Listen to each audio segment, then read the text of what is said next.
Hello everyone and welcome back to NieR Replicant. This is episode 17. Last time we finished the game. For the first time, we reached ending A, and that has been added to our game clear data, and now we find ourselves ready to continue with Kaine's story. So I'm going to load this selected file. The operation is now complete. And we're going to see what happens. Whenever I interacted with Kaine, I was reminded about something from my past. Maybe my mind has been confusing her with my sister this whole time. Anyway...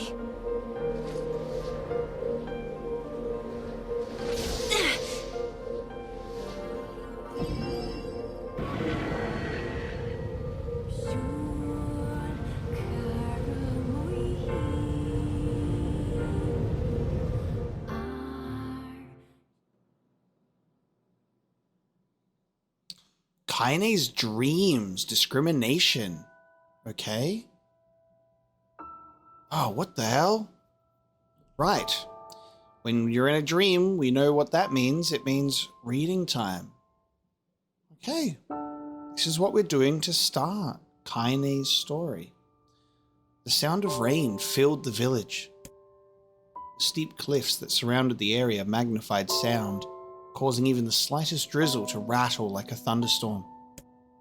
Thin wisps of smoke streamed from the huts as the villagers huddled in their homes and waited out the rain. A single child, however, had braved the downpour and was now wandering slowly toward the wooden, hawk-shaped weather vane at the center of town. The wanderer reached the vane, which had existed for as long as any could remember, and stared. The child's face was simultaneously delicate and fierce, like a teacup that had survived a shipwreck.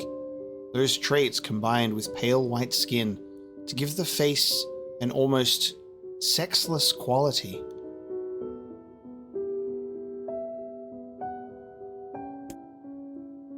If the beak turns east, I go home. If it stays west, then The child blinked. Rain slowly dripped down the young one's short hair and began its long descent to the ground. Come on. Come on.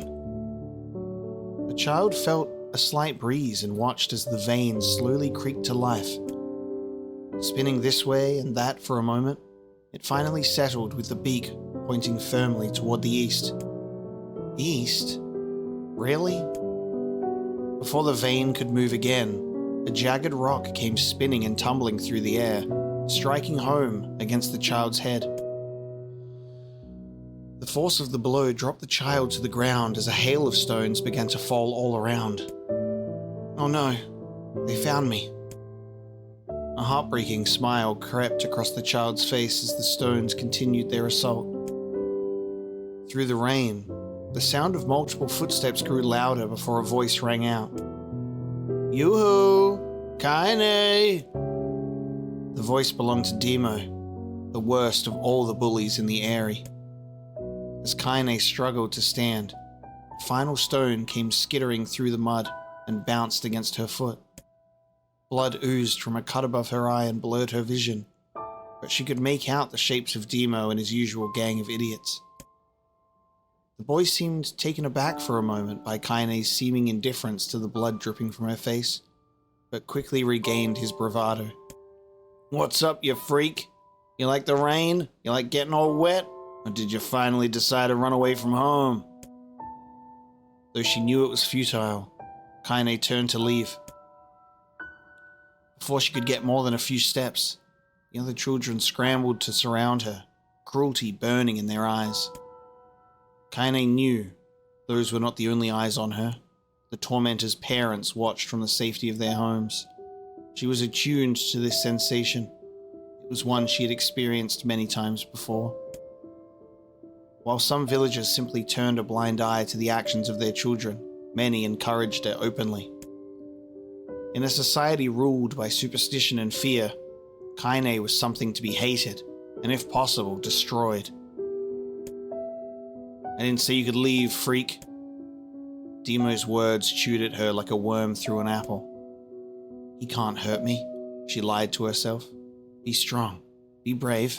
He can't hurt me. He can't hurt me. He can't hurt... Oh, look, the little freak is gonna cry. What's wrong? You said that everyone hates you and wants you dead. Kaine prayed for the rain to flood down and carry her away from a world that seemed to have no place for her. But if there were gods, they chose to ignore her. As Demo crept ever closer, the clouds began to thin and the rain slowed. Even the weather hates me. I'm useless. A failure. I wish Demo's rock had taken my head off. Kaine couldn't meet Demo's leering gaze. She lowered her eyes and stared at the muddy ground below. The bully moved forward until he was inches away. She could smell the scent of old meat on his breath. The boy grabbed Kaine's face with thick fingers and yanked it upwards. She tried to turn away, but he forced her gaze back and jammed his thumb against her eyelid to pry it open. Show me. No. Did you just say no? Demo grinned evilly. You don't say no to me. No one says no to me. Not even taking his attention from Kaine, he called to his cohorts. Come on, guys. Let's give the freak what she deserves. As soon as Demo finished, kicks and blows began to rain down upon Kaine. Demo paused, still grinning, as Kaine curled into a ball and tried to make the pain stop. I don't get you, freak. What you acting like a girl for, huh? Everyone knows what you really are. Kaine ignored the question, choosing instead to stare at the weather vane. It continued to point east, as if supremely confident about the future it had chosen for her. Go home? Yeah, that's a funny joke for someone with dead parents and no home to go to. Freak! Chanted the children. Freak! Freak! Freak! Kaine closed her eyes and listened to the rain, waiting for the pain to start again. As the clutching hands of the village children closed around her, she bent her mind to the sound of the rain, letting it become her world entire. The rain fell, but the pain never came. Only when the laughter of her tormentors turned to terrified cries did she dare open a single blood-caked eye. Kaine was shocked to see Demo sprawled on the ground, holding his head and screaming in pain. She could see blood welling from spaces between his fat, twisted fingers. Oh my god, he's crying. He's actually crying. Deprived of their leader, the other children glanced back and forth between themselves, as if waiting for someone to step forward and take charge. When no savior emerged, they began an uneasy shuffle away from Kaine. But the young girl was the least of their concerns. Instead, their attention was rapt on the ancient woman standing a few feet away. After struggling for breath for a moment, she finally spoke in a voice thick with rage. Hurts like a bitch, don't it? Now I suggest you scatter before I throw another one. And if any of you little bastards ever touch my Kaine again, I'll do far worse than throw a rock. You can count on it. The old woman crouched down and gently touched the hand Demo was using to cover the wound. Before he could think to protest, she ground her palm into the wound and twisted back and forth. Ow! He screamed, leaping to his feet. Stop it! What are you doing? Quit whining. Ain't no one ever died from a scratch. You hit me with a rock, you stupid bitch. A big one. That thing could have killed me. The old woman shrugged. Death is the best cure for stupid. Demo's face twisted with rage at her words. Locking his eyes on Kaine, he took a step backward and spat on the ground. Get out! Leave this village. No one wants you here, either of you. Seeing the old woman grab another stone, Demo and his companions turned tail and ran. As they fled, the old woman grabbed her side and barked out a single laugh. Ha!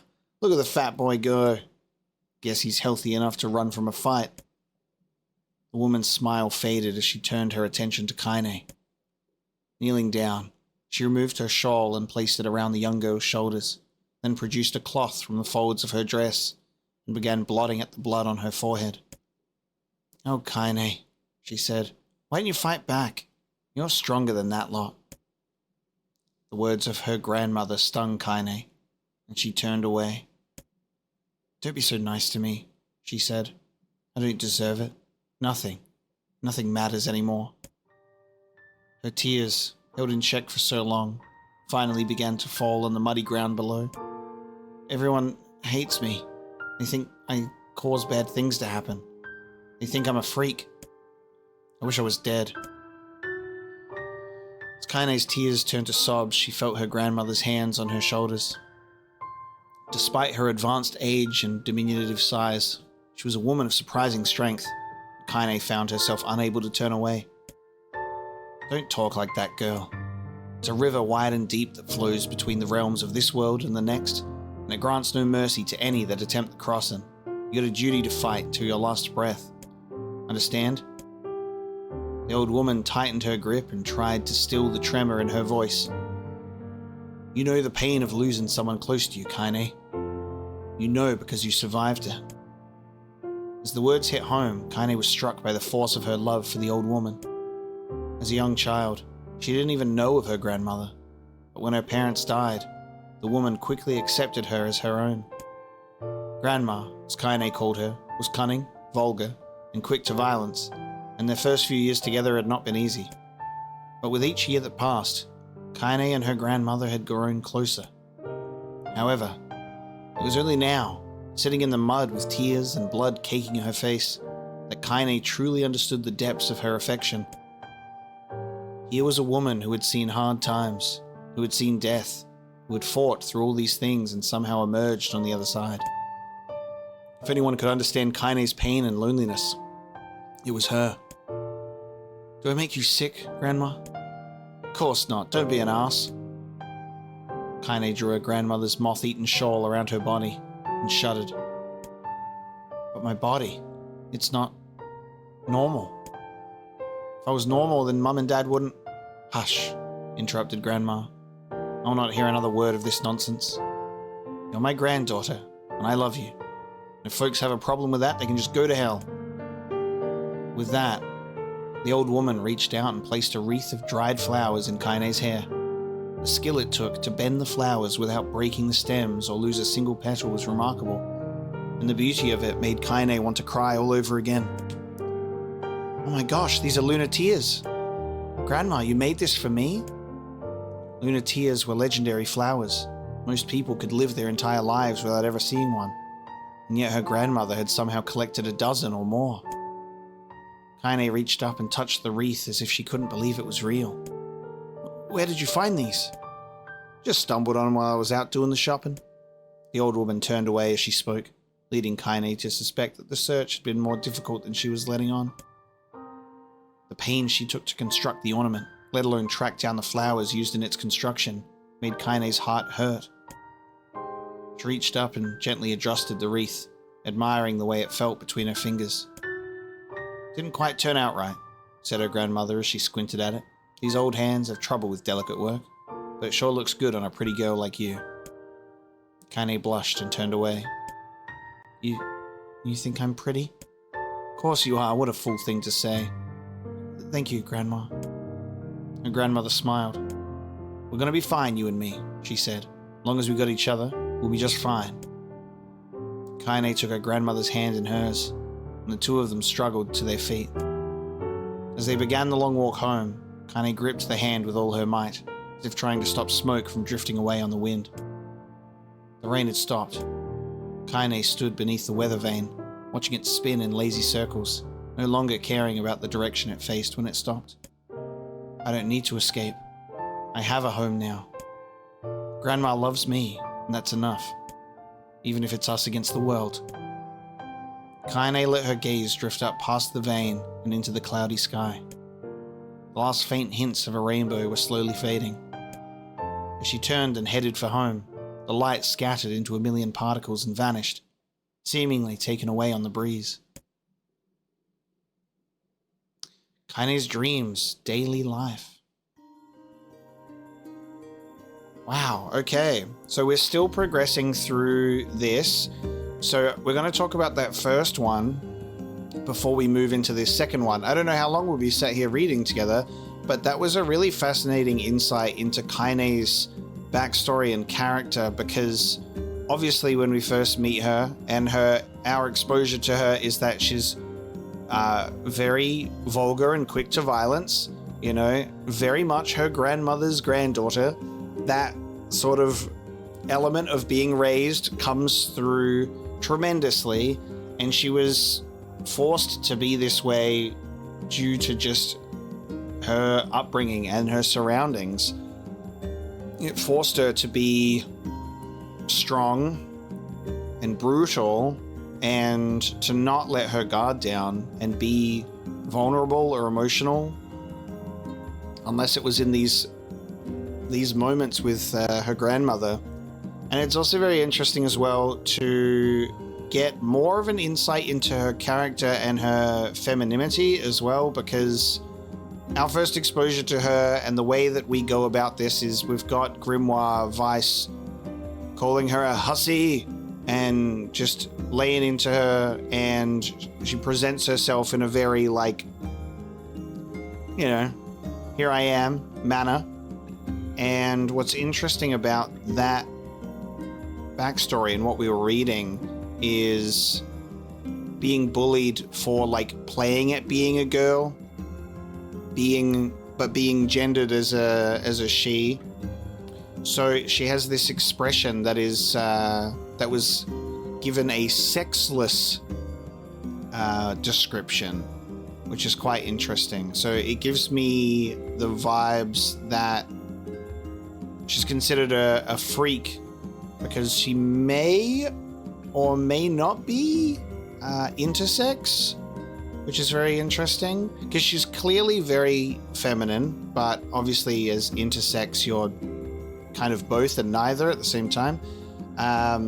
You know, you can have a different biological mix-up about you, and it's very interesting to see how this is written in regards to people's fearful reactions and due to superstitions and things like that. So she became the village target practice, essentially. Easy target because different, you know what I mean?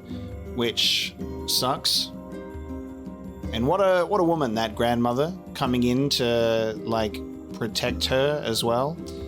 So I think that also might give us more of an insight into Kaine's appearance as well, that she presents herself, like, overly feminine as a result, I think, of all of this traumatic backstory. And it's crazy when you see read stuff like this and you get, like, a perspective, a more internalized, introspective experience on a character that's really, that will stonewall you, you know? Clearly we knew that there was quite a bit going on with Kaine just at face value, especially with the grandmother thing that came up in the big giant shade. And that was clearly a soft point for her, but it was just not something she was willing to open up about with a floating magazine and a silly boy. But I love her interactions with Emile even more. I love her reactions and interactions with Emile even more, knowing about this sort of generational situation where you've got her parents dying, she doesn't have anyone, she had her grandmother, lost her grandmother, Emile has, like, a robot butler, and, like, a mother that has deep regrets for what Emile was put through, and he hates his body, and he hates how he looks, and he's got a whole bunch of situation going on where he feels like a freak, and it's the way that Kaine looks after Emile is just it's a gut wrench with the way that those two interact in that relationship. And reading through stuff like this and getting that perspective only makes that even stronger. So we have our silly little twink NieR, we have a potentially intersex Kaine, and our sweet queer Emile, who is like, oh, I wish I could be married to the king. And NieR being like, we'll get you a wife. He's like, oh, no, not like that. What a group. Incredible trio. So we're in the next dream. I didn't know if it was I didn't know when it was going to end, but we're going into something else. So we'll do some more reading and then we'll review once this is over. In the distance, Kaine heard the steady sounds of an axe striking wood. The noise had a purposeful quality to it, as if she was hearing a master woodsman go about his work. The firewood being produced, however, was as far from a work of art as could be. Pieces of every shape and size were being flung about a barren yard with wild abandon. Anyone trying to stack such wood would probably die of frustration before the job was through. Stupid piece of shit axe. Kaine's grandmother flailed away with the axe, filling the air with both splinters of wood and words that would make the most hardened sailor blush. "Grandma!" called Kaine. "That you, Kaine?" yelled the old woman, taking her eyes off the wood for a moment. "Don't get too close or I might take your goddamn foot off by mistake." She brought the axe down on a piece of wood, sending chips flying in every direction. One spun past Kaine close enough to her to hear the whistle, at which point she decided to step back. Once she'd scuttled to a safe distance, she cupped her hands around her mouth and shouted, "Grandma, do you need help? I can get you water or lunch or a new axe or something." The axe, poised to strike another wobbly blow, paused in midair. The old woman considered her granddaughter's offer for a moment, then smiled. "Tell you what, since I'm doing such a piss-poor job at shopping, why don't you come here and take over so I can go get the water? Shade's been restless lately and I don't want you running into one of them bastards." Relinquishing the axe, her grandmother picked up a long pole with wooden buckets on either end. Gathering water was by far the more difficult of the two jobs, but Kaine knew better than to complain. Once Grandma's mind was set, there was no changing it. Kaine did her best to help with chores, but Grandma took every task that required travel to the village. Though she had a long list of plausible excuses, Kaine knew the real reason. She didn't want her granddaughter to be taunted and harassed by the villagers.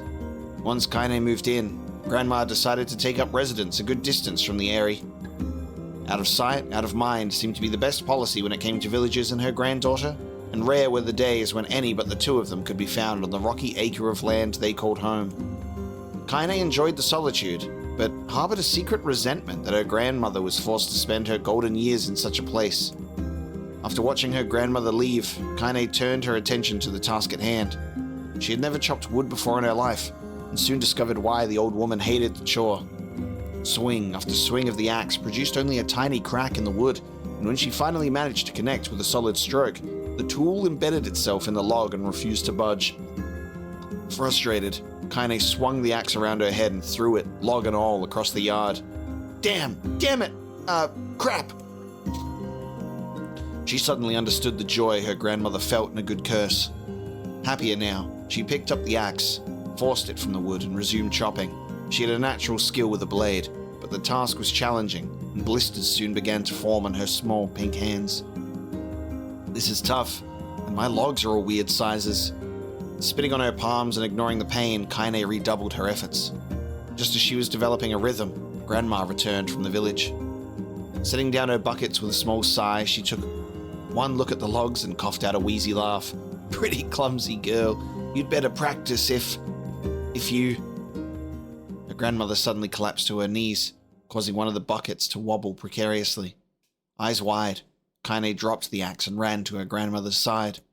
"Grandma!" The old woman shook her head and pointed a trembling finger at the bucket. "Get the bucket. Can't let it spill." Kaine steadied the bucket with a foot as she knelt by her grandmother.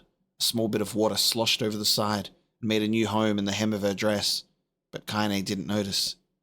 Grandma, what's happening?" Crazed with panic, she grabbed her grandmother by the shoulders and shook. After a moment, the woman lifted her arms and batted Kaine away. "Stop that, just stop," she cried, breathing heavily. "It ain't like I'm dying. Just tired from the trip is all." Kaine desperately wanted to believe her, but one look at the old woman's shaking hands and worn face told her more than words ever could. Her grandmother had lived a long, hard life, and it seemed the bill was finally coming due. The time when her grandmother watched over Kaine was ending. Sooner than either of them had feared, the positions would be reversed. The next morning, Kaine came to the side of her grandmother's bed and took her wrinkled hand. "Grandma, You're sick and you need medicine. I'm going to the village."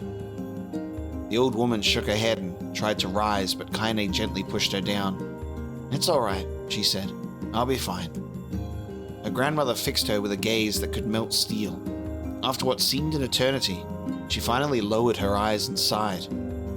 "Well, I don't like it, goddammit, but I guess I should quit being so stubborn and let you grow up." The old woman watched as Kaine strapped on her boots and made her way down the road to the village.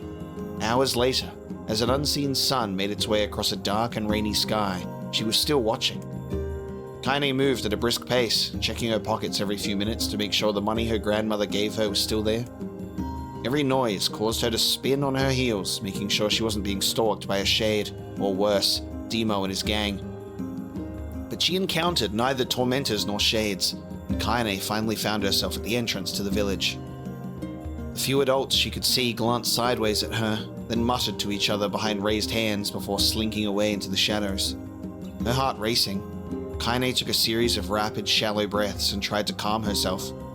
"I have to prove myself. I have to help Grandma. I have to be strong." She chanted those words to herself over and over as she slowly made her way. Finally, her eyes settled on a rotund older woman who was angrily waving her arms in the air, telling anyone who would listen exactly what she thought of Kaine's presence. "Hey, lady," said Kaine with a bravado she did not feel. "Where's the apothecary?"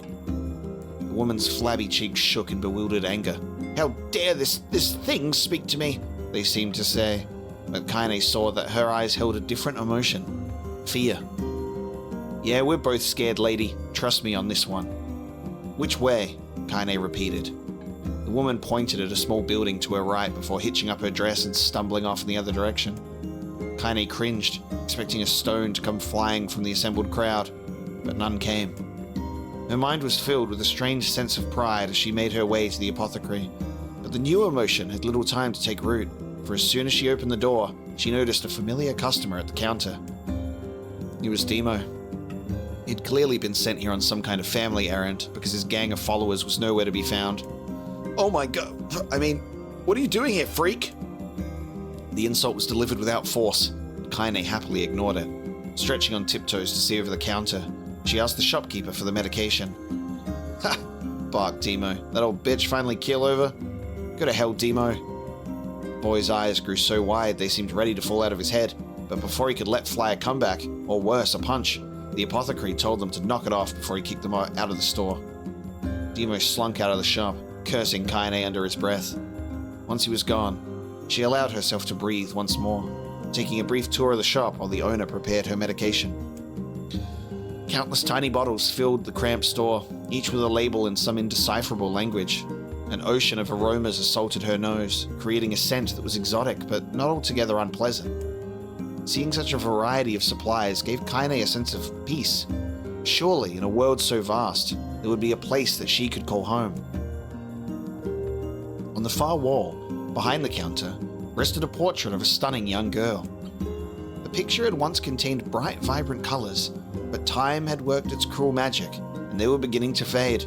The beauty of the work, however, remained undiminished. "You like that picture?" Kaine turned to find the apothecary with a small vial of medicine in his hand. His eyes were gentle but sad, and they seemed to stare through her and into nothing as he spoke. "That's my daughter. I sketched it when she was just a little girl. She's been dead a long time now." Kaine didn't know how to respond. She just stared at the portrait and tried to come up with the right words. "Pictures are wonderful things," continued the shopkeeper. "They let the ones closest to you live on forever." He shook his head slightly, then looked down at Kaine and smiled. Handing her the medicine, he reached into his sizable green apron and produced a handful of old wax crayons. "You should have these. There's no one left that I wish to draw." Kaine took an instinctive step back, causing the shopkeeper's face to darken. "Yes, I've heard the rumors about you," he said. "It's a small village. Word travels quickly. Between you and me, I'm not sure which one of them to believe, but I also don't think they matter much. I know your grandmother, Carly, and I think the way she was driven out of this town is just deplorable." "Grandma's name is Carly," thought Kaine suddenly. She was still mulling this new fact over in her mind as she reached out and gently took the crayons from the apothecary's hands. "Your grandmother is an old friend of mine. he said as Kaine scooted away yet again, and I owe her much. I wager she would like it if you drew a picture of her. Yes, I think she would like that very much. Kaine murmured a quiet agreement, but inside her heart was bursting. Never before had a villager treated her with anything but complete contempt. It was a tiny, almost imperceptible step, but it was a step nonetheless. And with enough tiny steps, she might one day discover the rest of the world. When Kaine returned home, she found her grandmother asleep in the bed. Her feet were blackened and raw, even bleeding a bit in places, leading Kaine to think that she had been pacing around the room until exhaustion finally caught up with her. She placed the medicine by her grandmother's pillow and turned to leave, but found the old woman's hand clasped around her arm. "Back already, are you?" asked her grandmother with a yawn. "Come here, let me have a look at you." Grandma sat up and examined Kaine from head to toe. Finally satisfied that nothing terrible had befallen her grandchild, she leaned back and allowed herself to relax. "Well, how was it? Those bastards give you any trouble?" "It was kind of fun," said Kaine with a small smile. "No, seriously, it was." "Fun, eh?" asked her grandmother in a voice which implied she believed anything but. "Uh-huh. So anytime you need me to run an errand, just let me know." As she spoke, Kaine removed the crayons from her pocket. After a brief explanation of their source, she informed her grandmother that she was going to sketch her portrait. "A portrait of me? Ridiculous. No one wants to stare at a wrinkled old crone." "But Grandma, it'll make you live forever." "Oh shit," said her grandmother, throwing back the sheet from her bed. "Living forever would just piss me off. Now put those crayons away and help with dinner." But Kaine would not relent, and in the end, Grandma found herself leaning against the wall of their house as if posing for a master artist. Kaine took up the crayons, eyed her subject carefully, and set to work. Just as her grandmother was about to nod off, Kaine finished the piece. After staring at it for a bit, she released it from her grip and let it slowly drift to the floor. "It's terrible. It doesn't look like you at all." "I'm sorry, Grandma. I thought these crayons would, make drawing easy or something." The old woman's eyes narrowed at her granddaughter's disappointment. "Let me be the judge of that," she said, ignoring the pain in her back and reaching for the paper. The sketch could have been a person's face. It also could have been a boulder, a lump of clay, or an incredibly misshapen loaf of bread, all rendered in a chaotic array of colors. The old woman stared at the picture for a long time, and then slowly wheezed out a laugh. "Oh, Kaine," she said between laughter, "you truly are my blood. You're as clumsy as me, and I love it. But, hush, I won't hear any more bull about how ugly you think it is. It came from the heart, and I'll treasure it always." True to her word, the old woman gave the picture a place of honor above the kitchen table. In the days that followed, Kaine would often catch her staring at the portrait with a strange smile on her face, an action she interpreted as silent, mocking laughter. A week later, Kaine could stand it no more, and asked her grandmother to take the artwork down. "Posh," said the old woman. "I'll take this down when they roll me in my shroud." She pondered this for a bit, then turned to Kaine and dropped to one knee. "Listen to me, girl. Seeing this picture makes me happy in a way I've never felt before, and it makes me want to go on, so that someday you can feel the same happiness." It was a moment that burned itself in Kaine's memory, a perfect blend of pride and love and joy that came together to form a lifelong remembrance. She swore to never forget this moment, to never forget the old woman who had made her place in the world possible. Time moves on. People and memories move in and out of life like ghosts passing through a hall. But this moment will be different, Kaine swore, because I will remember it forever. Forever. God damn. These writings are so well done. They really are. The way that it writes these relationships, again, I'll say that these are some of the most well-written elements of the game because it's just pure writing and it can focus on like introspection and how these characters are thinking and feeling as well. It's the power of words.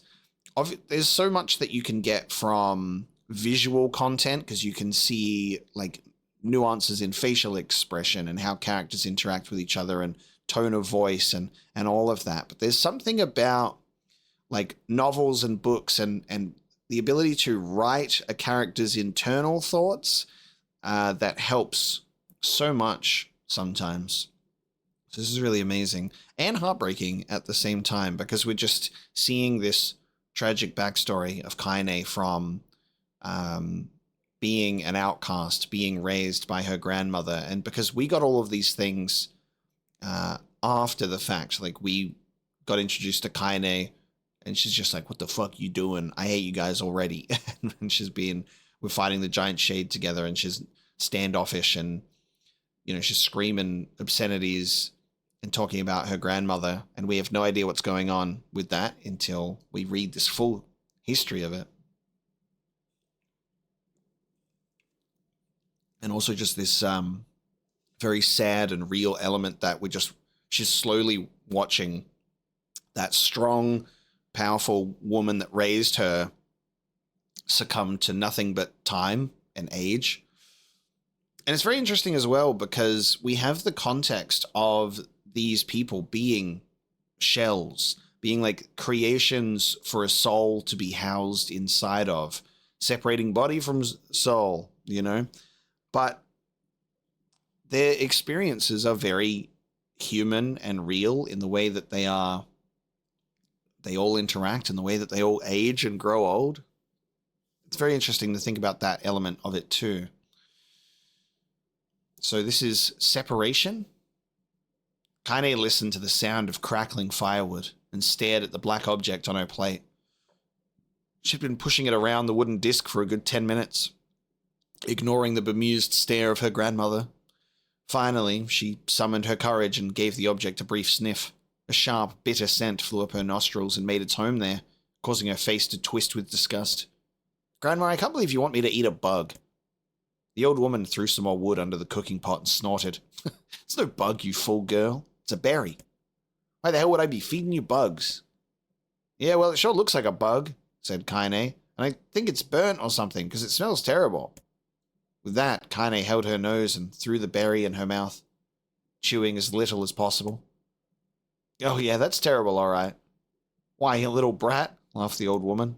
Look at the sass on you. You've been spending too much time with me, and that's a fact. 5 years had passed since the moment when Kaine's grandmother saved her from the bullies. Is often the way with two stubborn people. Their relationship had grown in fits and starts, but moved forward all the same. Meals that used to be somber affairs were now filled with laughter and hurled abuse in equal measure. Kaine could not remember a time when she had been happier. As the years went by, Kaine started to shoulder more and more of the daily responsibilities. Her grandmother's legs grew weaker by the day, and she could no longer do many of the chores she used to take for granted.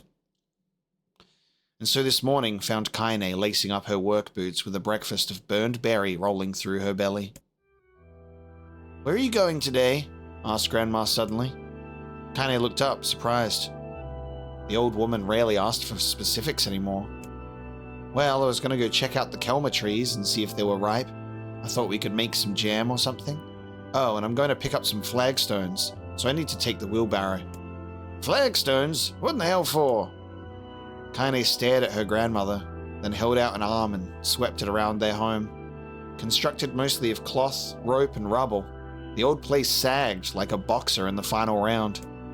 Grandma, a dying cat could chew through this house. I'm going to build a stone wall so we have some protection. The old woman laughed, exposing her toothless grin to the world. Goddamn girl, if a bunch of thieves want to ransack this old place, let them come. We got nothing worth stealing anyway. I'm not worried about thieves, I'm worried about shades. People saw one west of the village yesterday. The old woman tilted her head and stared at her granddaughter. Well, shoot. I don't know why you have to do it today. We can worry about it some other... Grandma, no.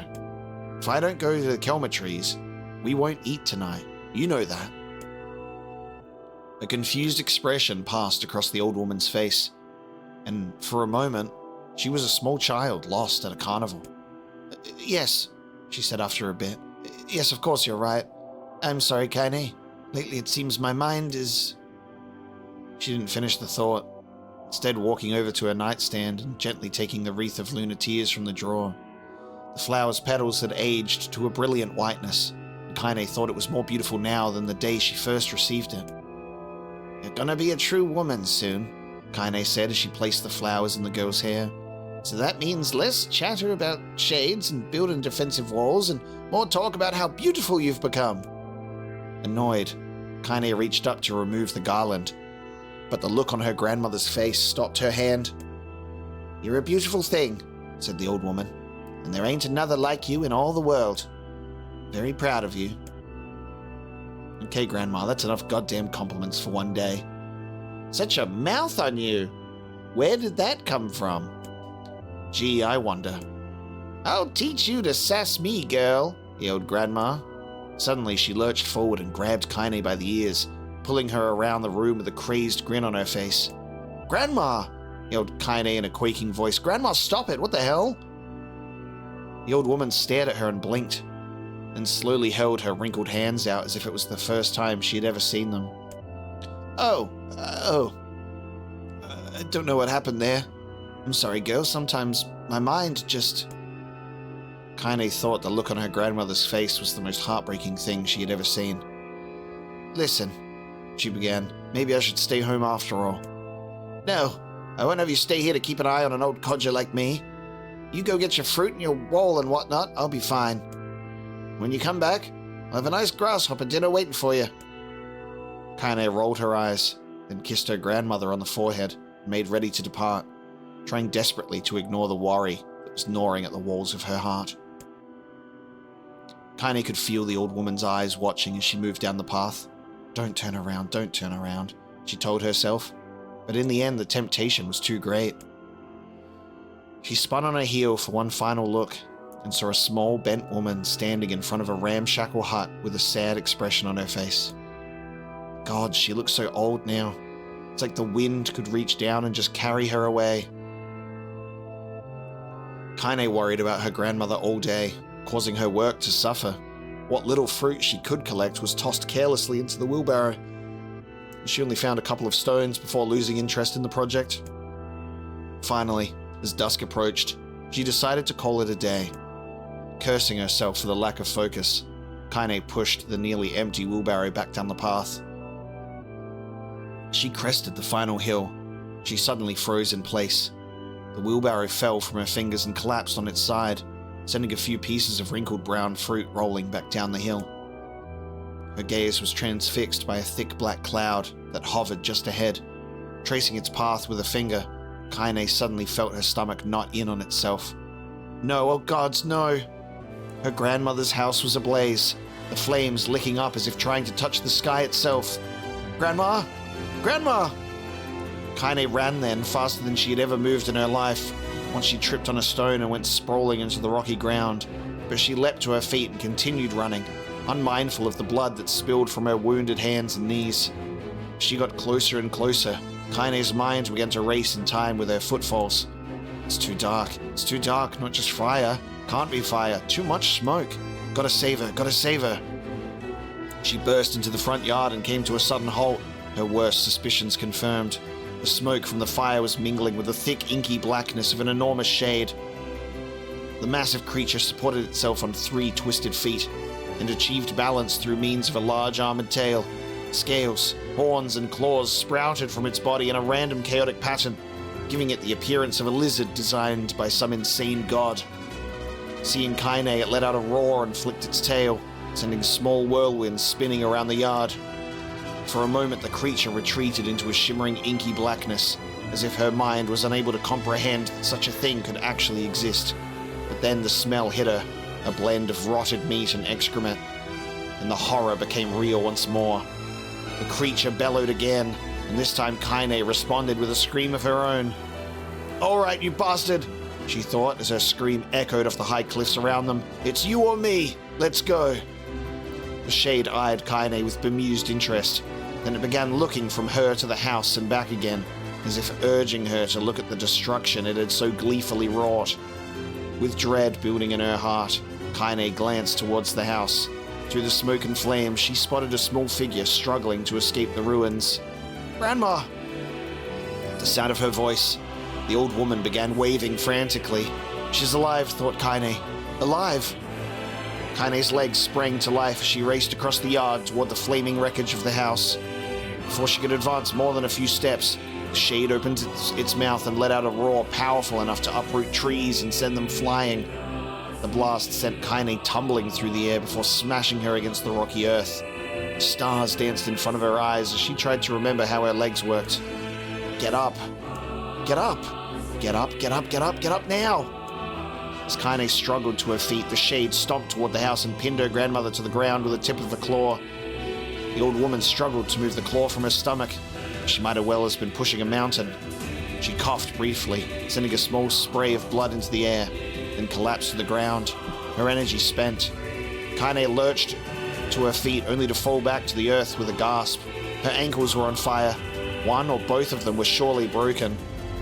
Ignoring the pain that screamed through her body, she began dragging herself across the ground, leaving a drunken trail of dust and blood in her wake. Grandma, hold on. Just a little longer. Her grandmother's face was turning blue, her eyes rolling back until only the whites were exposed. Kaine pulled herself across the ground with maddening slowness, the distance seeming to increase with every second that passed. The shade glanced between the two women and flicked out its tongue, its giant mouth turning up at the corners. Short, panting breaths belched from somewhere deep inside its core. Bastard! Laughing at us. She had no idea how such a mindless creature could experience emotion, but there could be no doubt the shade was taking joy in their suffering. Yeah, I see your plan. The shade moved its claw slightly, allowing Grandma to breathe again. It was clearly keeping her alive, only to snuff out her life when Kaine was close enough to touch her. I'm gonna kill this bastard. Summoning all her strength, Kaine rose to her feet. There was a sickening snap from her right ankle as the foot twisted backward, but she forced it from her mind and began to hobble toward the monster. Pulling a small knife from the pouch at her waist, she leapt on the foot that pinned her grandmother and plunged the weapon deep. Give her back! She screamed. Give her back to me! It was like stabbing a rock. After a few swipes, the knife broke at the hilt with a dull snap. The shade panted laughter again, then raised its tail and sent it rushing through the air toward that young girl that was latched to its foot. Kaine never had a chance. The tail struck her square in the chest and sent her crashing into the burning wreckage of her home. She lay on the ground with the blood pouring from multiple wounds. A small, weak voice spoke up. Kaine? Kaine's vision blurred, but she forced herself to focus on the sound. Finally, her eyes cleared enough for her to make out her grandmother's hands reaching out to her through the smoke. Grandma? Kaine, you gotta run. You can't best this one. Kaine grabbed the hands and held on with all her strength. Grandma, come on. We have to go. The old woman coughed loudly. One of her hands, slick with blood, slipped from Kaine's grasp and thumped to the ground below. Grandma, no! No! I said run, goddammit. You have to live. You have to get through. The thought would stay forever unfinished. Before she could say another word, the shade's clawed foot descended, smashing through the remains of the roof and down upon the shattered figure of this old woman. Blood oozed from gaps in the creature's toes as the terrible putrid smell assaulted Kaine's nose once again. She stared at the foot, dumbfounded, convinced that what she was seeing could not possibly be real. When the creature finally lifted its appendage, all that remained underneath was a twisted, unrecognizable mass of rubble and red. Her grandmother was gone. Kaine blinked, trying to feel the hands which had been in hers just a moment before. For a fleeting instant, she could remember the warmth of that embrace, the trembling of the fingers, but then the sensation drifted away on the breeze and was gone. Memories flashed through Kaine's mind, one after the other, faster and faster, until they became a meaningless jangle of noise. Kaine screamed then, a thunderous sound that echoed off the cliffs and seemed to roll away forever. The shade eased forward, black ichor pouring from its mouth and dissolving into smoke on the ground below. The earth shook with every step as it crept towards its prey. Kaine's body slowly rose as if controlled by a mad puppet master. Her arms and legs were bent at impossible angles, her head lolled dangerously to the side, yet somehow she managed to stand. Staring at the shade, Her eyes began to glow with a deep red fire. The creature, so confident just moments before, took a slow, hesitant step backward, trying to discern if this broken human could possibly pose a threat. Kaine seized the moment. Laughing like a madwoman, she leapt into the air and plunged the shattered hilt of her knife deep into the leg of the shade. The shade shook Kaine off like a fly, sending her crashing to the earth once again. Her chest rose and fell slowly, as if a great weight were resting on it. Moist sounds of pain echoed through her mind. Something warm and thick oozed from her ears. Is that blood? I think it is. I think I'm bleeding to death. No, can't die. Grandma told me to live. Deep inside Kaine's mind, finally something broke. The sound, the pain, the smoke and flames, all of it faded away until all that remained was a single incantation repeated over and over again. Kill it! Kill it! Kill it! Kill it! Kill it! Kill it! Kill it! Kill it! Kill it! Kill it! Over and over and over again. Kill it now! As the spark that was Kaine slowly began to flicker and die, she felt her desire to kill and her desire to live blend into one. The distance between heartbeats grew longer and longer and longer. Whoa! Okay. Damn. And now we're back to being released from petrification. Holy shit. But why are we at this point in the story? I'm so curious about this. Approaches. Oh, I know.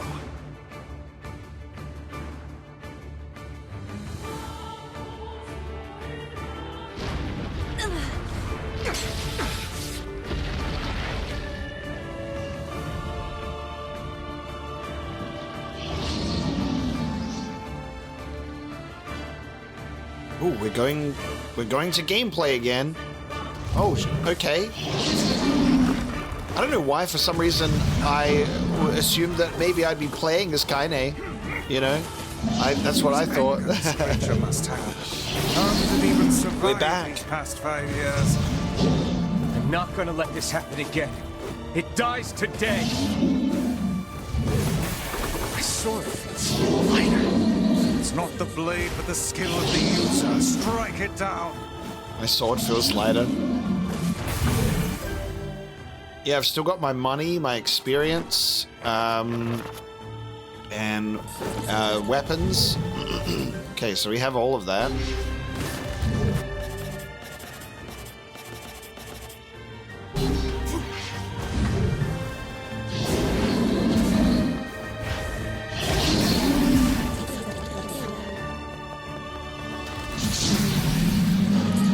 We are much stronger.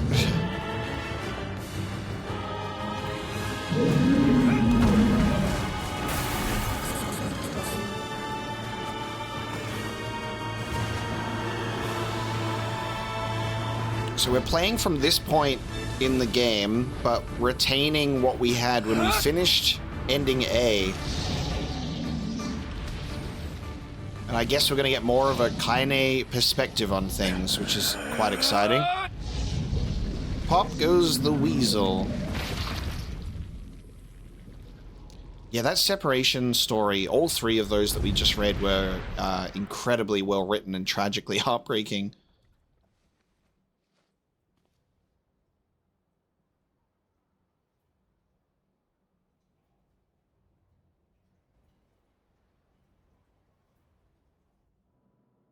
Oh, Kaine's dreams. Encounter. Okay, another one.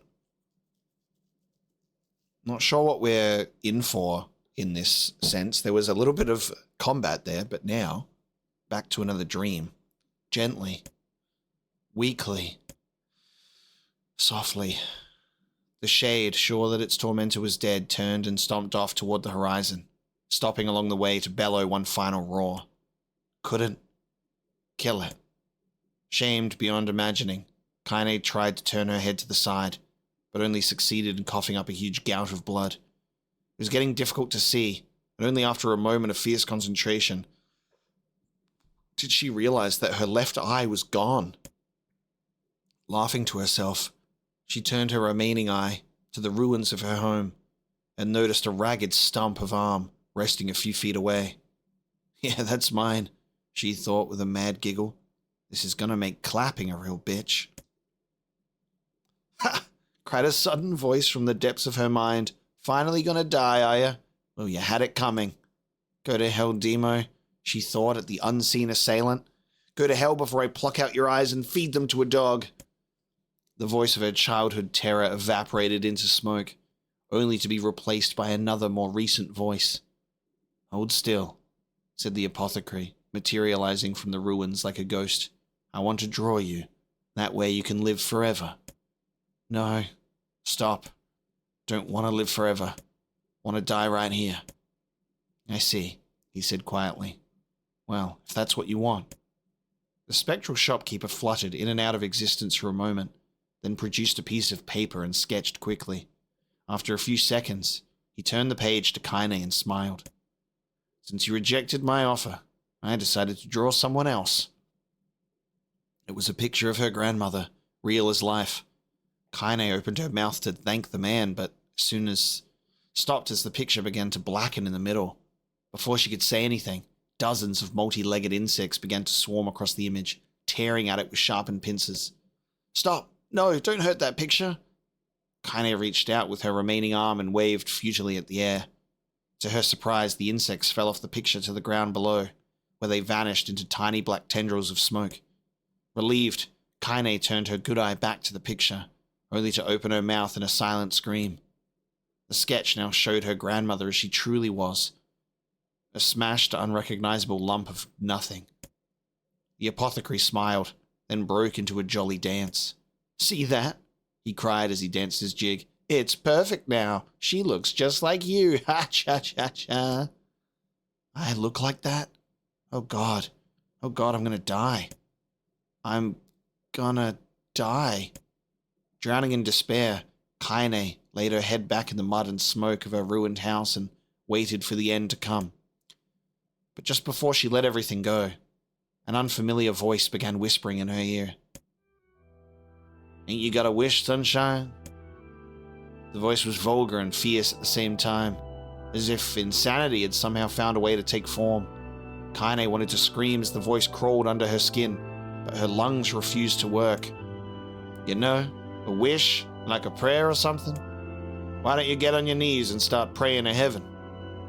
Please, invisible man in the sky, save me, save me! Ha ha ha! Kaine finally resorted to shouting at the voice with her mind. I don't make wishes. They don't come true for me. I'm a curse. A freak. I should be left to die. The other voice boomed in her ears. Oh God, you are the best. Kaine glanced down and saw a black shiny substance oozing from her legs. She tried to brush it away, but her remaining arm would no longer respond. The substance slowly crept around her feet and began moving up toward the rest of her body. Is this death? Is this what it's like? Or is my mind just losing itself? She could feel the slime oozing upward, feel the hot searing pain it left in its wake. Whatever else might be happening, she was still alive and this was real. Come on, said the voice. Let it go. Kaine tried to ignore the voice and concentrate on the pain, but the newcomer would have none of it. Don't ignore me, sunshine. You're ready to give up, ready to die, so why not let me have it? Have what? Your body. Come on, give it to me, give it to me. I want to stand on the ground, feel the rain, taste the wind. The voice paused, as if licking its lips. When it resumed, it was filled with mad, unabated joy. And I want to take your hands and use them to choke the goddamn life out of people. I want to tear out their throats and bathe in the blood just like before. In response, Kaine shifted her head and vomited. The warmth of it crept down her front and mingled with the pain of the encroaching black ooze. Are you a shade? Yeah, maybe. What of it? The slime reached her face, crept up past her nose, and slowly oozed into the socket of her missing eye. The moment it touched her brain, Kaine was struck by the most powerful sensation she'd ever felt in her life. It was ecstasy. She wanted to scream with delight, but all she could manage was a small, whispered moan. Feels good, don't it? Asked the voice with a chuckle. Yeah, what can I say? I know how to please the ladies. Now give me that body, come on. Give me that body and I'll give you more of this feeling. It's a fair trade. A black lump began to protrude from Kaine's side. As she watched, it grew longer and thicker, eventually taking the form of her missing arm. I can see better, she thought. My eye must be growing back too. The slime reached up to envelop the rest of her face, but she managed to brush it away. Stop, she whispered, marveling at how she had regained her voice. Stop. The black ooze hesitated, as if considering this request, then quickly shimmered down her body before disappearing into a cloud of smoke. Ah, what the hell, Sunshine? Screamed the voice. We had a deal. I thought you wanted to die. Grandma said, Can't die yet.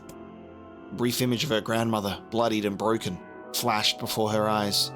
She saw the shade that had killed her and heard its mocking laughter, then closed her eyes and forced the image from her mind. Her whole body was quaking with rage. When she opened her eyes again, they burned bright red. That thing took my grandmother. I have to kill it before I die. Kaine glanced down and saw a mysterious pattern.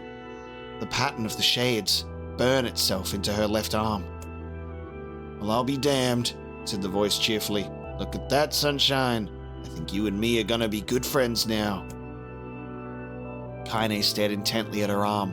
The more emotional she felt, the more the letters seemed ready to puncture her skin and begin infecting the rest of her body.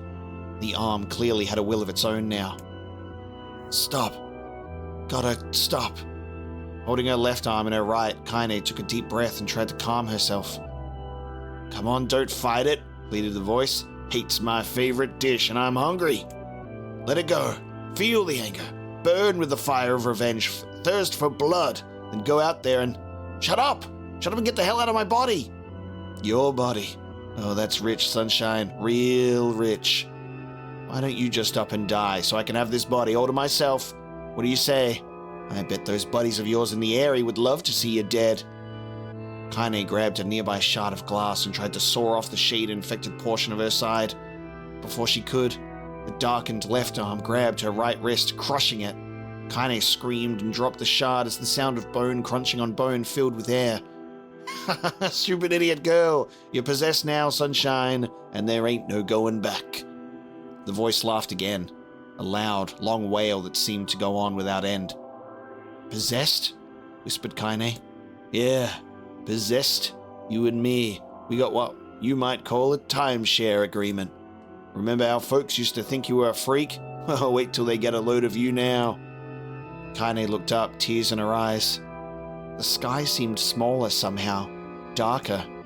Is this because of that shade? Is this how they see the world? So, listen, heard the voice. I know this whole possession thing seems a bit sudden, but it ain't all bad. There's plenty in it for you, too. I'm a very powerful creature, Sunshine, and now that power belongs to you. You got enemies, people you want to kill, I can make it happen. That little fat kid who kept picking on you, that big old shade that squashed your granny, we'll wrap them up in their own assholes. No more abuse for you, Sunshine, no more pain. Wait, said Kaine. You're a shade. Why would you help me kill another shade? What do you think, I'm some kind of racist? Some killing snob? I don't give a good goddamn who you murder, honey pants. I just want to drink from the well. Kaine considered this as she struggled to her feet, the power of the shade coursing through her. The smoke from her house was drifting away with the wind, and she enjoyed the way the cool evening breeze felt on her new left arm. After a long pause, the voice spoke up again. So, how about it? You and me? We could have some good times together. Look, I'll even take care of the bloody part if you don't want. Fuck off, asshole, muttered Kaine. I'll handle the killing. Screamed the voice. Look at you go. Oh, Sunshine, we're gonna have so much fun. So listen. My name's Tehran. And if you ever need me, I'll just be hanging out in this piece of meat you call a heart.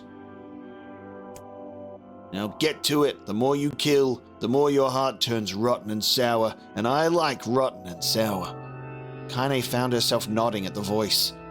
Yeah, she said. Yeah, I think this can work. I'm going to find that shade, and I'm going to strangle it with its own guts. When I'm done, I'm going to do the same to you, Tehran. Count on it. Ha! Laughed Tehran. I've shit bigger than you, so good luck with that. Oh, and hey, one more thing. Right now, you and me are sharing this body. But if you ever run out of hate, if you ever, go soft, then I'm going to take over everything.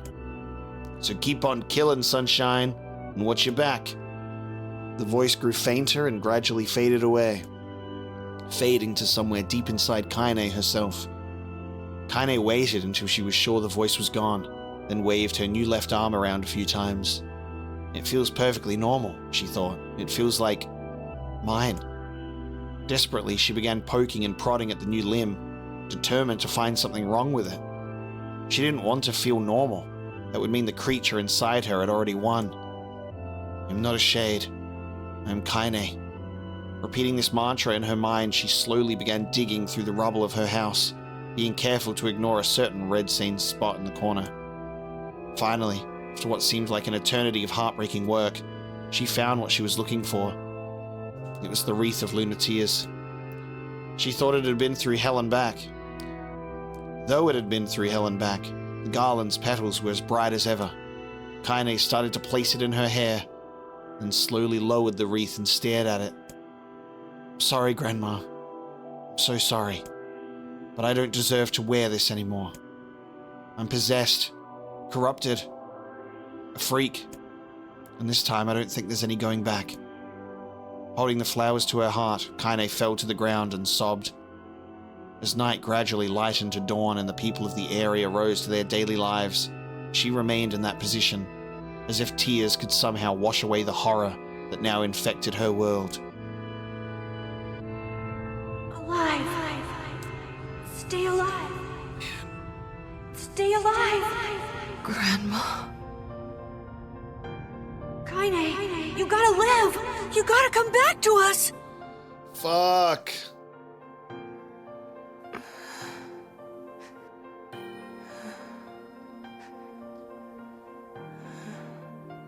Oh, hey.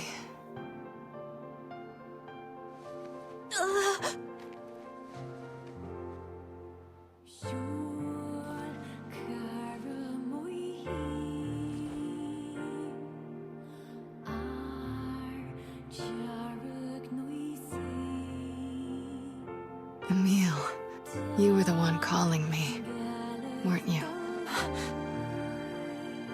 You still recognize me? Of course. I knew you right away. Thank you, Kaine. Welcome back, Kaine. Wow, you grew up. So, how long has it been? 5 years.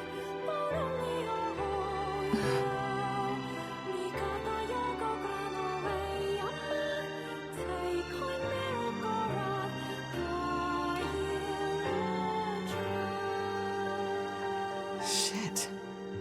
That's a long time. Damn, this whole interaction, especially that final one with the story of how she actually became possessed, it changes so much of like everything that we've seen. And this scene in particular carries so much more weight because let's rattle off some things in order. The side of her body that's bandaged, like it makes a little more sense visually now in terms of the fact that it's like a part of herself that she doesn't consider hers almost because of this weird like element of being possessed and this arm that grew back. So she's covered it up. And then this interaction with her and Emil. I recognized you right away. There's like this sort of, I've spoken about this already where like Emil thinks he's the freak now, and the way that Kaine and Emil interact is very beautiful, because Kaine's treating Emil the way that she would have wanted to be treated by, you know, someone, just like her grandma.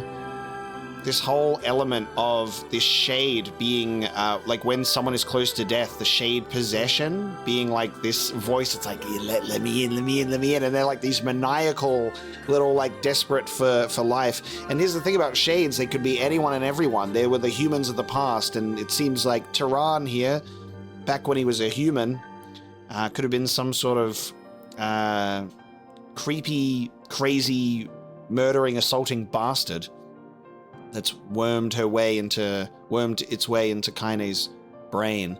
And then you get this further understanding of her character and why she remains so hate-filled and pushes people away and doesn't want to go soft. And then we've witnessed the possession take place that Emil was able to reverse. But it makes so much more sense to have that level of understanding now. But goddamn, all 4 of those that we've read so far have strengthened Kaine's characters and her relationships already. And like the fact that, you know, Kaine was picked up and it was a 5-year gap for them too, and then Kaine ends up looking after her grandmother, and then she wakes up to another 5-year gap, and she's the same, and she's watched this guy grow up to be a very capable warrior holding this giant slab of iron. Any luck with Yona? We are still no closer to finding her. We need a way to locate the Shadow Lord. By the way, this is for you. Oh, and he hands the lunar tear over as well. Is that a lunar tear? It's not as good as your grandmother's, but I tried. God damn, that's amazing too. No, it's great. Thank you.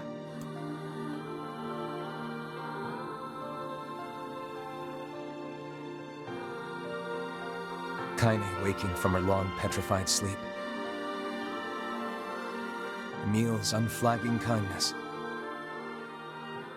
Our reunion was a happy one, and we let it wash over us like rain. That is, until Devila and Popola had to go and ruin it all.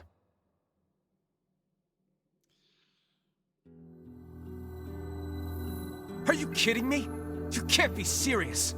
It's funny because until Devila and Popola like ruined it all carries so much more weight now with their ending in mind. Isn't it funny? Here in the village, they're wearing this white sort of cloth around them. It makes them look more pure and innocent, right? And then they removed that when they're in their, yes, we've known about this all along phase. Please try to understand. People are tired and scared, and I'm sorry. I'm sorry you have to bear the brunt of that. So Devila and Popola being in control of this village, this all has a new perspective now as well. Where it's like, Emil and Kaine compromised their project and the security of that because our character, like, they didn't expect us to do what we've done. And they're already concerned enough about just one of us. This is crap, and you know it! It's okay. We can sleep outside. No one's sleeping outside.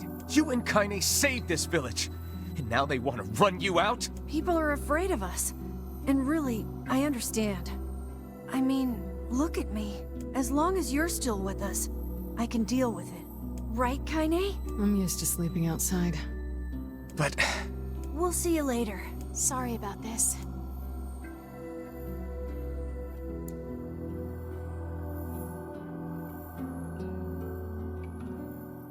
What is the matter? Kaine always sleeps outside. I never thought about that until just now. Never even occurred to me. Damn it. We should turn in.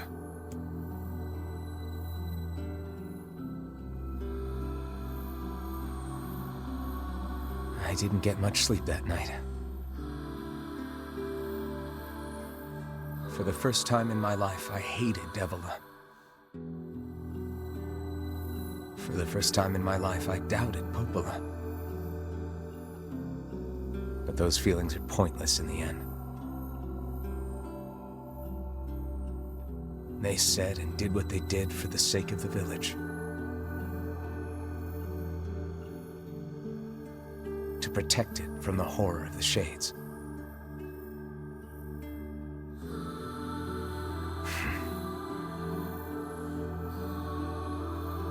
Really, how can I blame Devila and Popola? In the end, I'm just as bad. Because I never once stopped to think about Kaine and Emil's situation myself.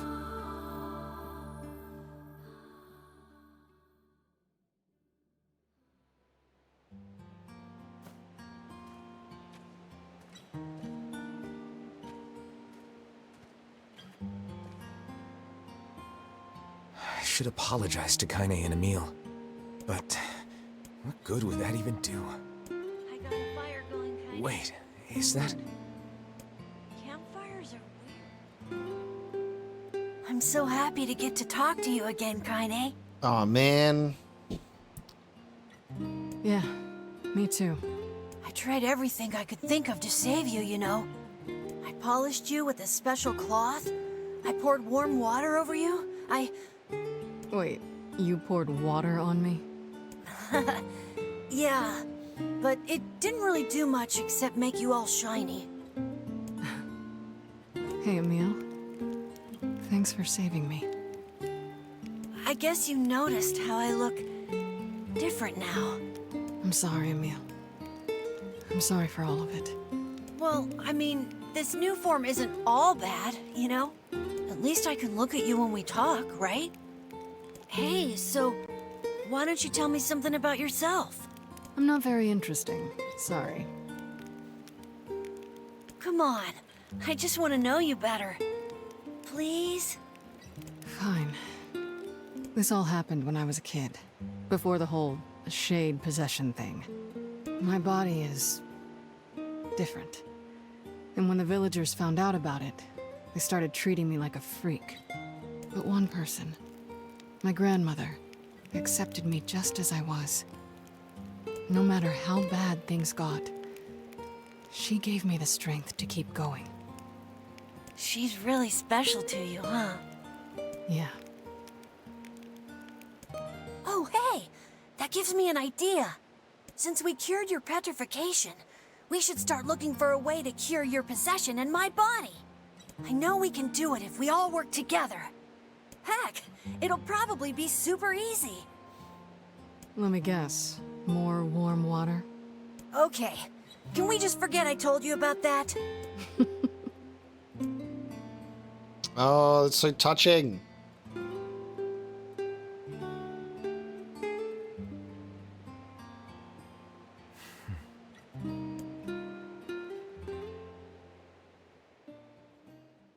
Cool, so we are getting new scenes. I love that a lot. Sleep well? Sure.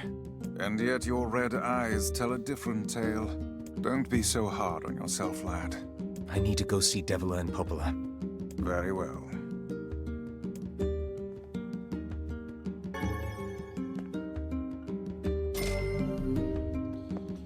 The gold moonflower seed. Okay.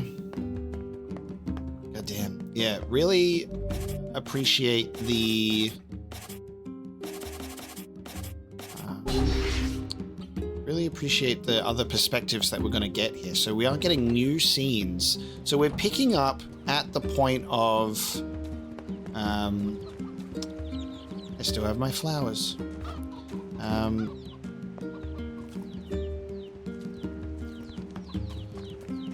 We're picking up at this point in the story after Kaine's petrification has been cured, which I find very interesting.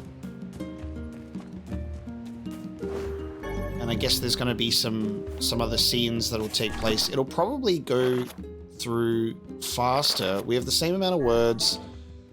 The quest completion is the same. The weapon completion is currently at 90. So we'll have to see how things are different now. Hey. Oh, hi. I kinda thought you'd never talk to us again. I understand you're doing this for the village, and that you don't have a choice. Pretty much, yeah. But look, why don't you go talk to Popola? I think she wanted to discuss the Shadow Lord with you. I'm headed there next. Oh, and Devila? Yeah? Sorry about yesterday. I shouldn't have lost my temper like that. You don't need to apologize.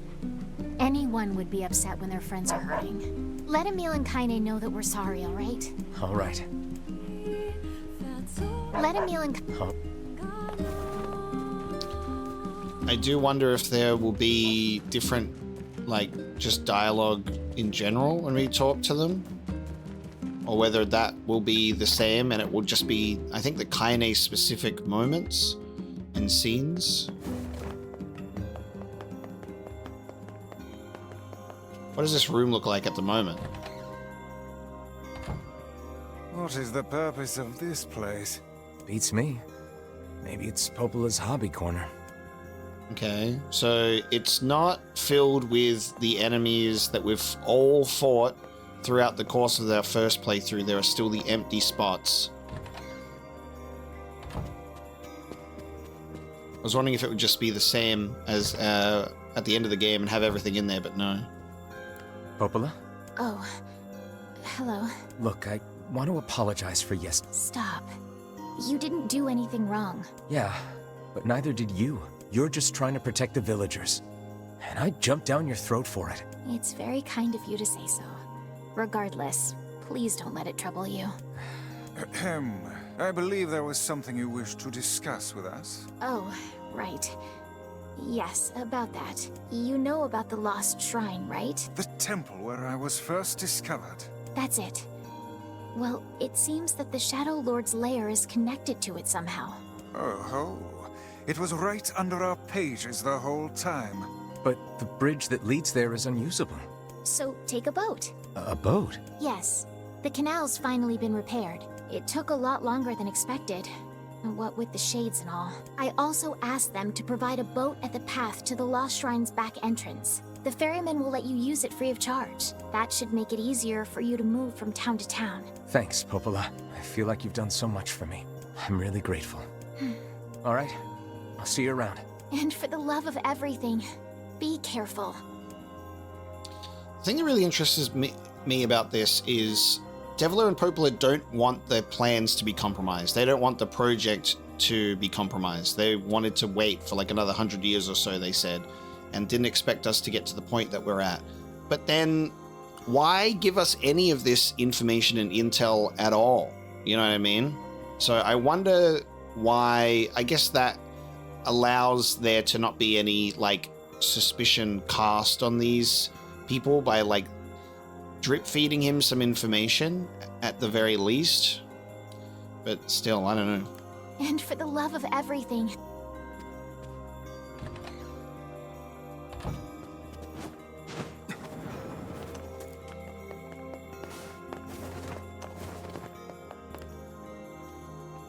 I think I'm beginning to understand. Climate change wasn't the cause of our woes. It was only a symptom. The real trouble started when something terrible came down from the sky. It seems that this event turned the world into a metropolis of salt. I guess they're talking about how most of the city sunk into the ocean? So did something... Do we have like another asteroid impact event? And it brought the black disease? The path above the entrance to the shopping district should lead to the boat landing. I wonder if that's the case. Excellent to know the canal is finished. Hopefully this puts our days of running all over behind us. The faster we can move, the faster we can save Yona. Let's use it as often as we need. Replaying through this element of the story is quite nice because of the fact that we don't have to worry about side quests, so you can kind of just progress through the main narrative pieces.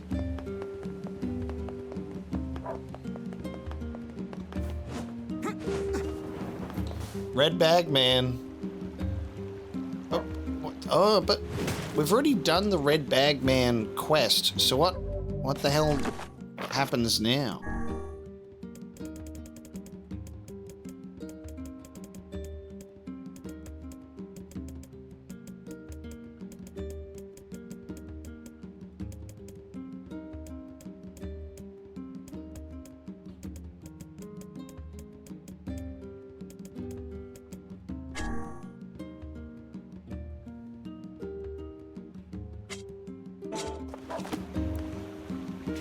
Hey, look who it is. Remember me? That red bag. By my pages. Hey, it's been a while. Sure has. Apparently I did a pretty good job with it because they decided to make me the permanent ferryman. Oh yeah, huh? Thanks. Still, it's not all puppies and unicorns. Anyway, if you got a place to be, just let me know and I'll take you there. Is the shipwreck in seafront, and then that is gonna come up again, and then the red bag man will get killed again? I guess we've done his side quest stuff, haven't it? And then it's his death and disappearance is part of the main story, isn't it? I forgot about that.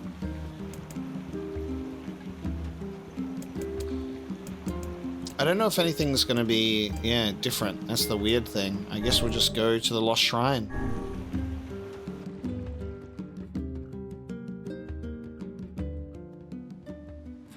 The Lost Shrine's up ahead, just past this cave. As well as the Shadow Lord's castle. Let us make haste.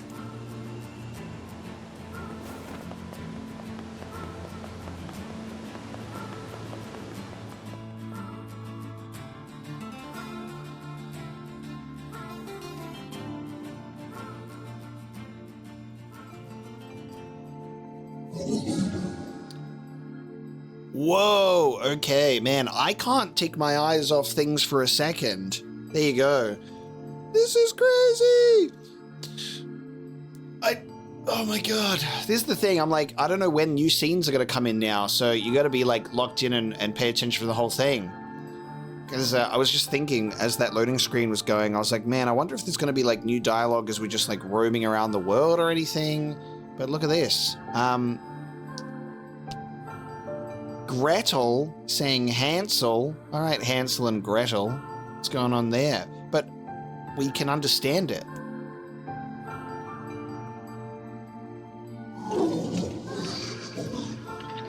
Dude. Oh my god. So when the first time that this triggered this thought for me was when it was like that girl at the shipwreck. And I was like, she's talking and we have no idea what she's saying. And now we know what they're saying. And that's because it's from Kaine's. This is Kaine's story. And at the very end of the game, when we were going through the place and like the boar was making noise, Kaine was responding to it. And that's because she's possessed, so I guess she can understand what the shades are saying. So now that we're playing Kaine's story, we can also understand what the shades are saying. That's incredible. That's going to change a lot. So he said, Gretel, it said Hansel, and then, what do you want? Go away, dirty, defective swine. I'm not like you. I'm different. Wow, the defective shades. Oh, these new scenes are going to add so much to the overall narrative. It's so exciting. It makes the concept of like replaying something we've already done like right after not feel like a chore. It makes it feel like excitement to get more out of the story. What are you doing, Vice? I'm glad that that's the way that I feel about it too, you know? The game has succeeded in making me want to keep going.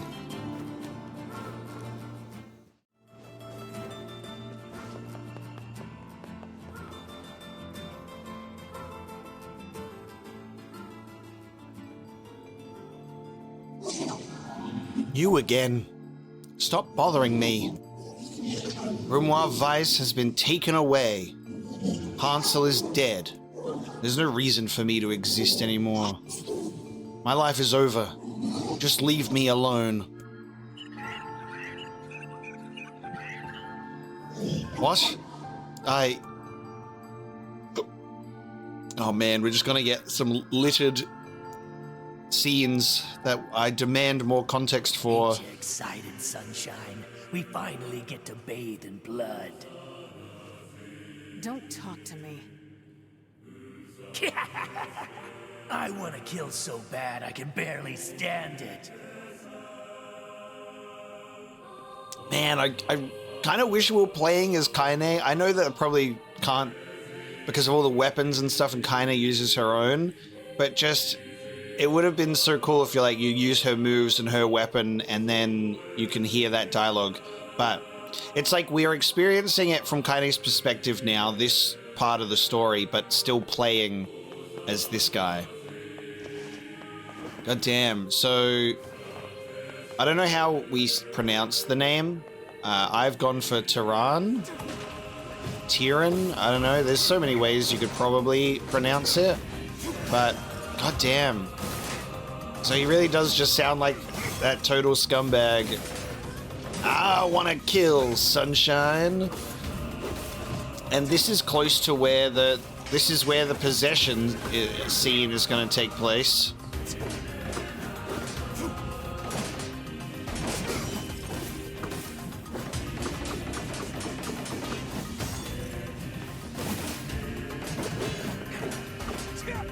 God damn it, dude. Why are you taking so long?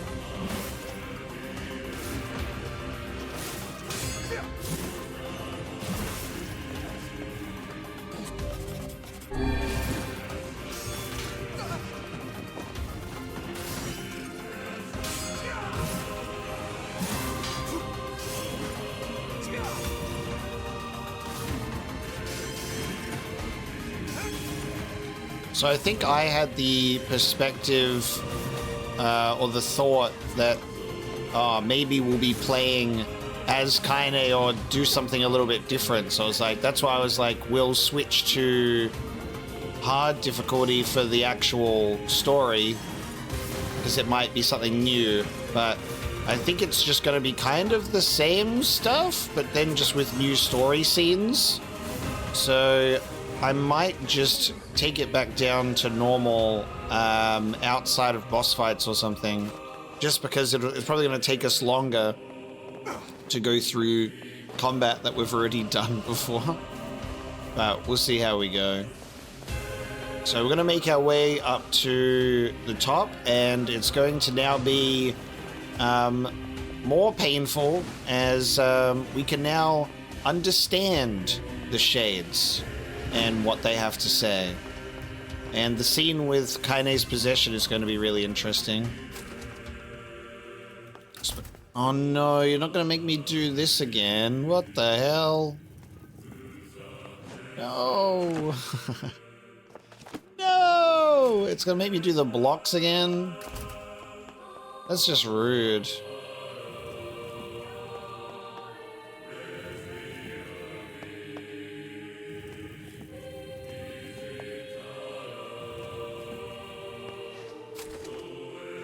This is all too easy.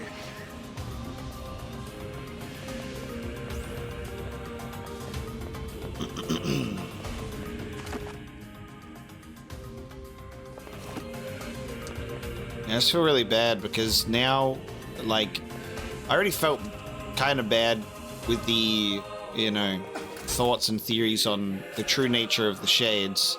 But I think the most interesting parts is the fact that once you can, like, how people view sentience and living creatures is, can be very different a lot of the time.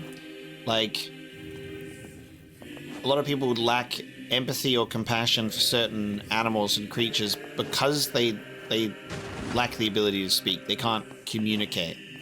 But if they could,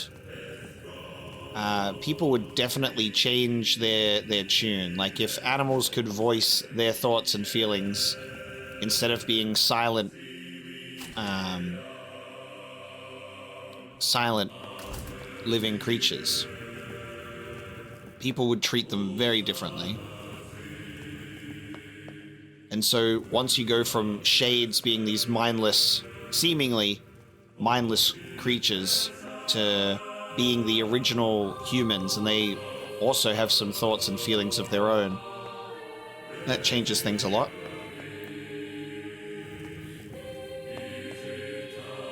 You go, oh, I'm gonna feel really bad about killing you, but the game's making me do it.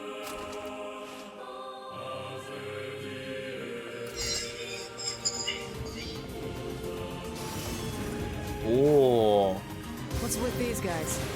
Certainly not your garden variety, Shades. Their bodies aren't fully functional. Say, I've heard of this. A cursed area where incomplete shades gather. Wow. So even in combat, we're going to be hearing what the shades are saying, and Tehran will give some information about that too. A place where incomplete shades gather.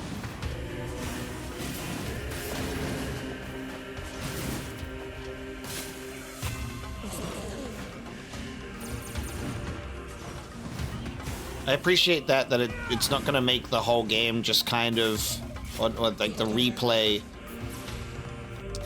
uneventful. It seems to be treating us with new stuff quite frequently, so I like that. How many times must we ascend this lost shrine? And we'll be doing it quite a few more times as well.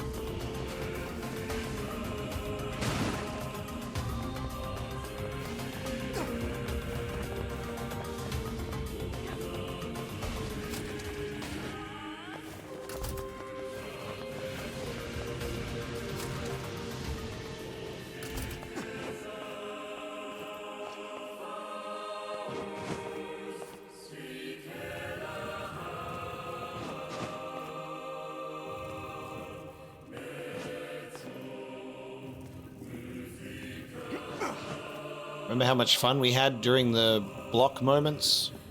Want to do it again?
Still says there's an enemy on the map. I don't see one.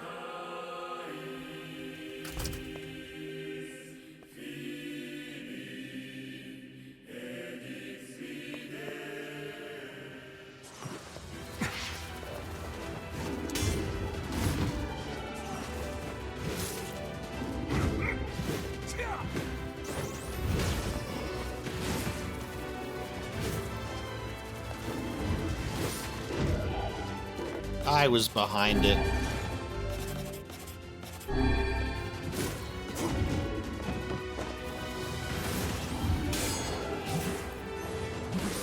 Nice.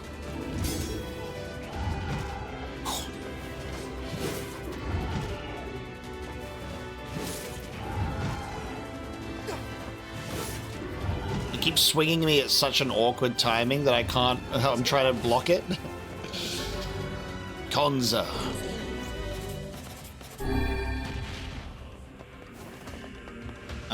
So are we supposed to insinuate that the little shade icon on the map that's following us around is, Tehran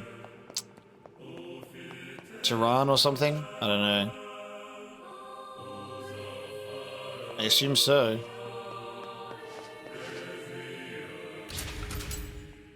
Just didn't take notice of it before now, because I was like looking at the map of enemies waiting to clear this room. I've treated you all poorly. I mocked you, betrayed you, all because you went Gestalt before the change was complete. But after all this, I think I can understand you. I think we can speak as equals. This makes me very happy.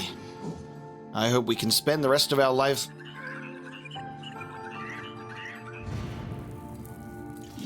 What was that? That's us. And your impending doom.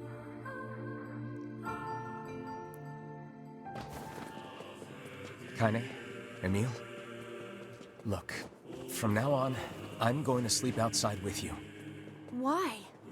I can't accept that you aren't allowed in the village. It's stupid. So you're staging a protest? Fun. Don't waste your time. But it just feels wrong.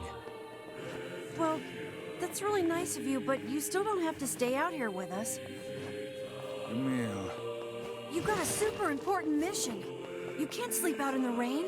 What if you catch a cold? Besides, I like camping with Kaine. Sometimes we sit around the fire and tell stories, or roast... Emil, that's enough. I got a fucking image to maintain. I got an image to maintain. There we go. Now we've actually seen the insight into that as well. We seem to be surrounded by a mob of helpless puppies. Just kick him aside.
Okay.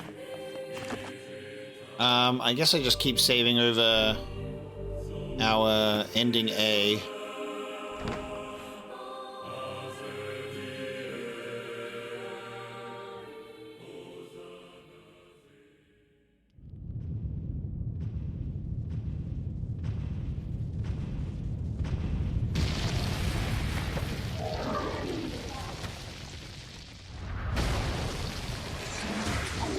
Don't you touch them.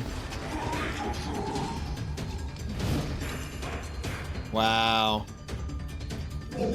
Damn you. What's going on? There's dozens of them! Stop, little ones. They're too strong for you. Oh my god. These are creatures of the darkness. Lure them to the light. Pathetic to the end, I see. Aim for that statue. It's the leader. I am not their leader. It is I who rely on them. It is they who saved me. Stop hurting my friends. Fuck me, dude. Oh, you're funny. I'm gonna start crying here. So interesting that Tehran can speak, like, and we can it's voiced in the language that we can understand, unlike the other shades here. They don't become voiced, it's just we can read the words.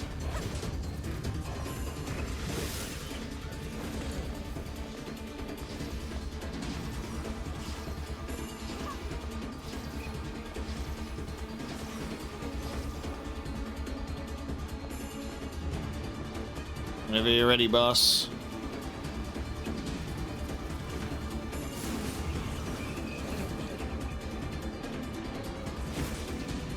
Oh my god, now I gotta charge it all over again.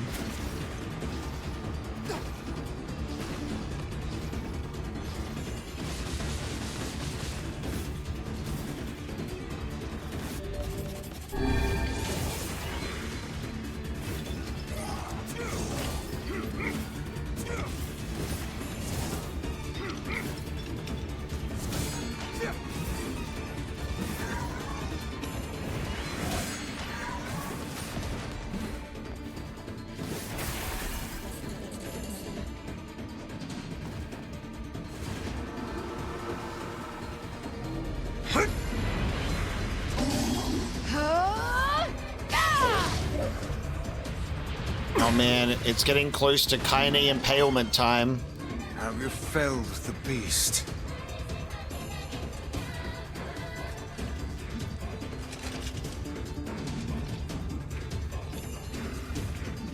Those are my friends.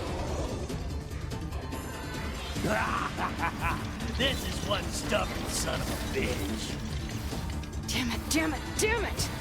Hey there, Sunshine. You ain't feeling bad for this freak, are ya? Ain't no turning back now. You gotta lust for blood. Embrace the slaughter. All we know is the thrill of battle. Ain't that right, Kaine?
Oh god, I'm not doing enough damage here. Okay, hold on.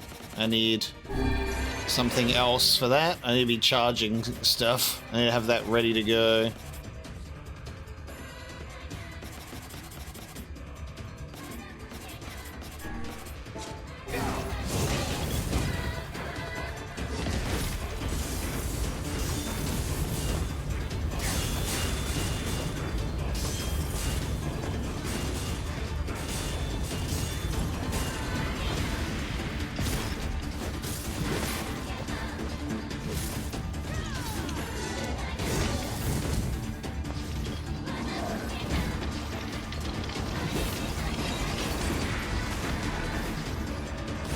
Oh, it just saves the progress. Only need another hit.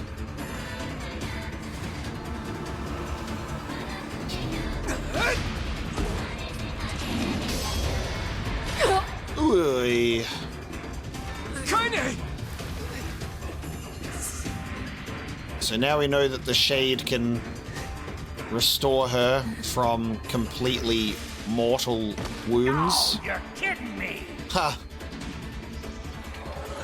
God, he's...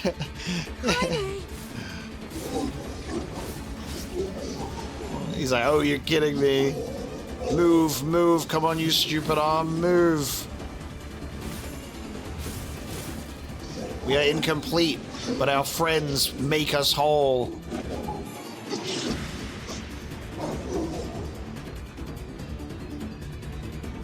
We are mocked, abused, and hated, but our friends keep us strong.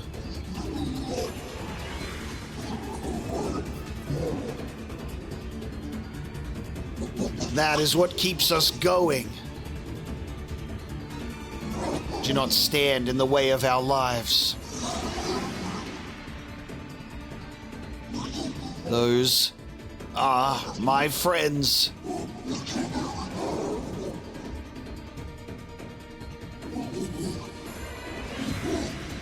God damn. Just say move, move, move, come on. Damn. Dialogue to listen out for.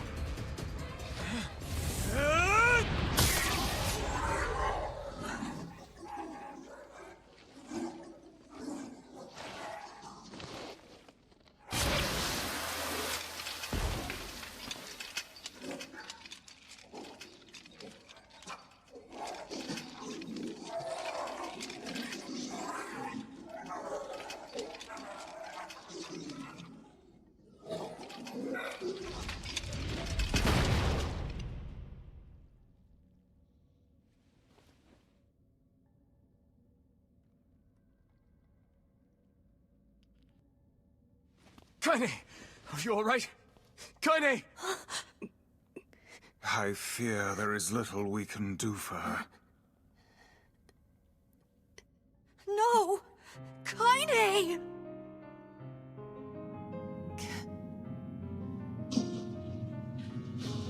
Get back.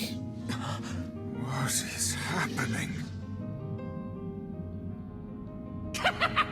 It's all over for you, sunshine.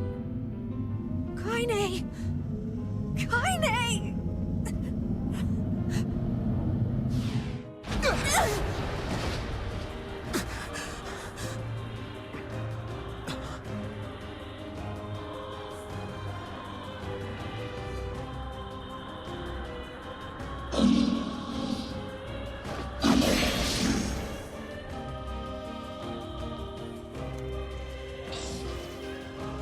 It's Kaine's shade!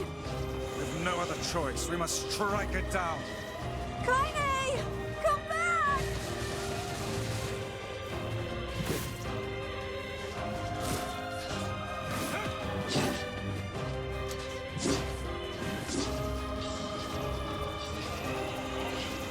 Anti-Kaine.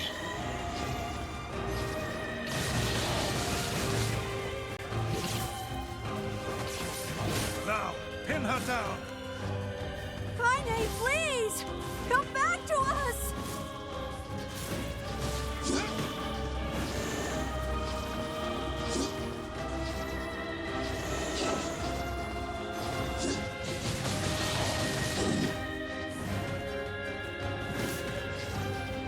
It's do or die time! I'll swallow you all. Emil!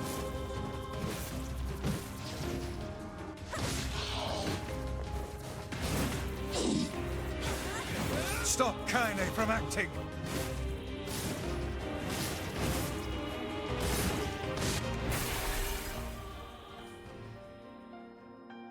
Oh dear.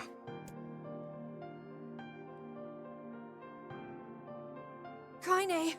Kaine! Kaine! I couldn't hold it back. I can't be with... We're always going to be together, Kaine. If you transform again, we'll just stop it again.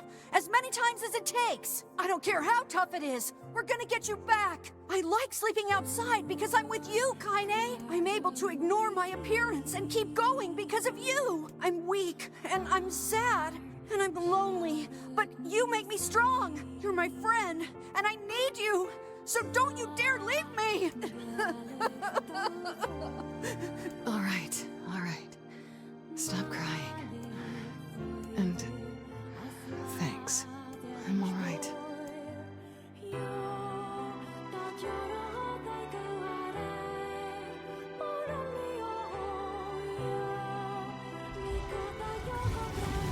Over there.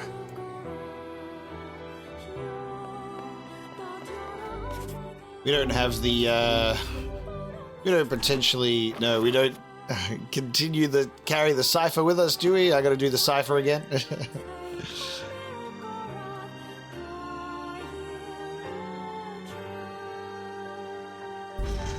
Mysterious stone fragment.